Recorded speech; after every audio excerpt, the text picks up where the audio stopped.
Today I am going to solve activity 7.20. In question number 1, you have been asked to write a pseudocode to input 10 positive numbers and find the total and the average.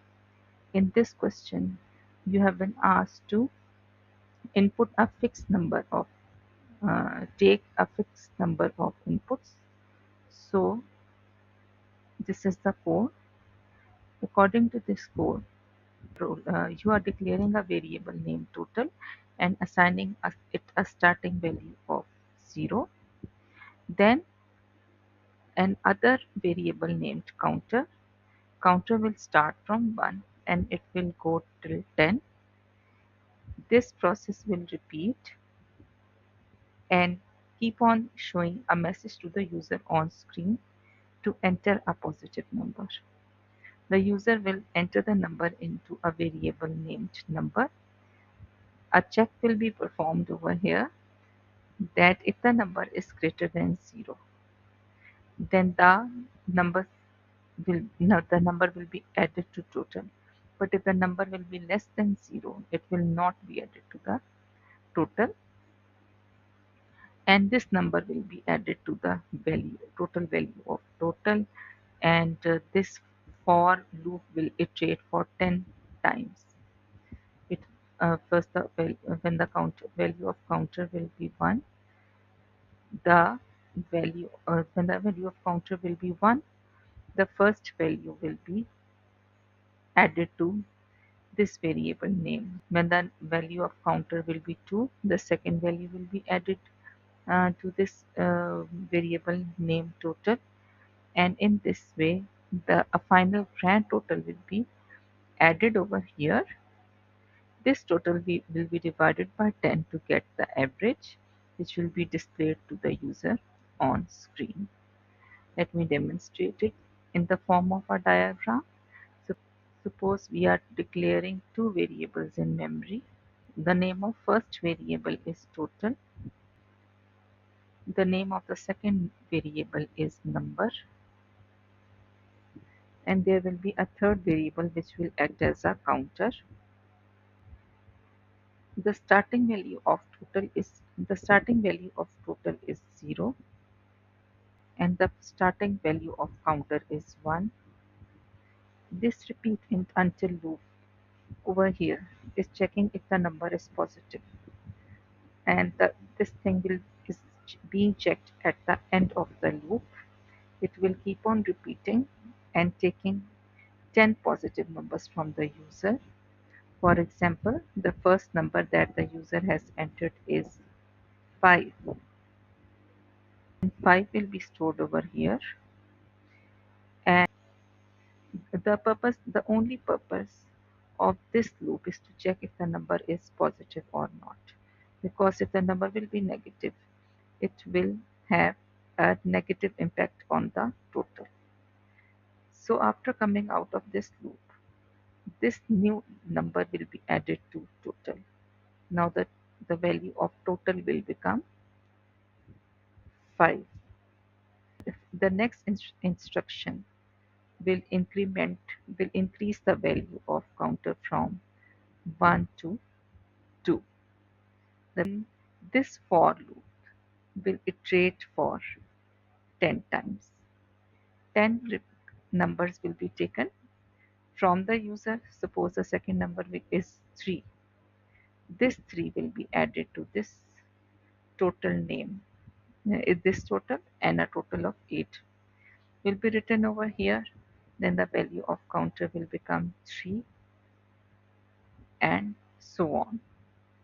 When a final total will be collected in this variable named total for 10 times, then another variable named average will be declared.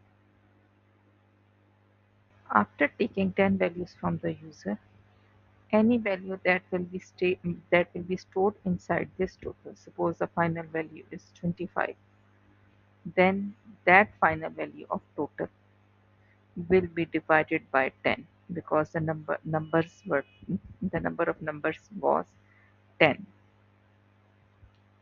So this 25 will be divided by 10, and the answer will be 2.5, which will be the average of these 10 numbers. This value of average will be shown to the user on screen, and this value of total 25 will be shown to the user on screen. Now let's move on to question number 2. In question number 2, there is a big change in question number 1. He has asked the user to input any number of positive numbers, and this process will end at -1. Now we are going to use a different loop. This time we are using repeat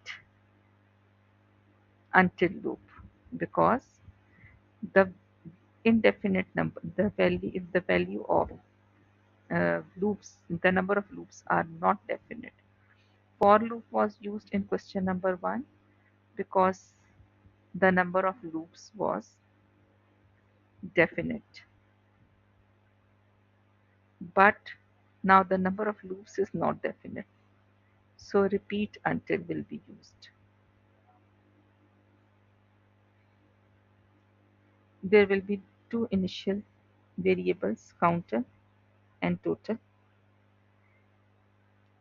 Inside this repeat until loop, another repeat until is again checking, because if the number will be -1, the loop will finish, or if the number will be lesser than 0, any other negative number, then also the loop will finish.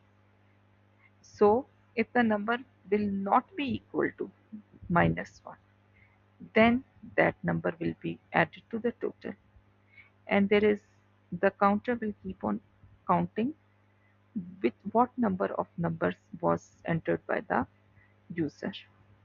When the user enters -1, this loop will finish, which was started from here. Then after having a total number, it will be divided by counter, the number of inputs that was entered, the number of inputs by the user. Then this average will be displayed to the user on screen, and this total will also be displayed to the user on screen. The process is the same, but because the number of loops was not finite, so repeat until loop kept on checking if the number was not -1, and the repeat until loop inside this repeat until loop kept on checking if the number was positive. So this was the second program. Now let's move on to the last question. Explain why you choose the loop structure the for each task. First of all, loops were used because there was a repetition of taking inputs from the user. Secondly, in question number 1, we chose to use for loop because there was a fixed number of iterations or repetitions. And for question 2, we chose to use repeat until loop because there must be at least one number in the list, but the number of iterations is unknown, because we have taken the first number from the user, then we have used this check. So that is why we have used the repeat until loop. So this was activity 7.20. Please like this video and leave a comment if you understood the concept well. Thank you.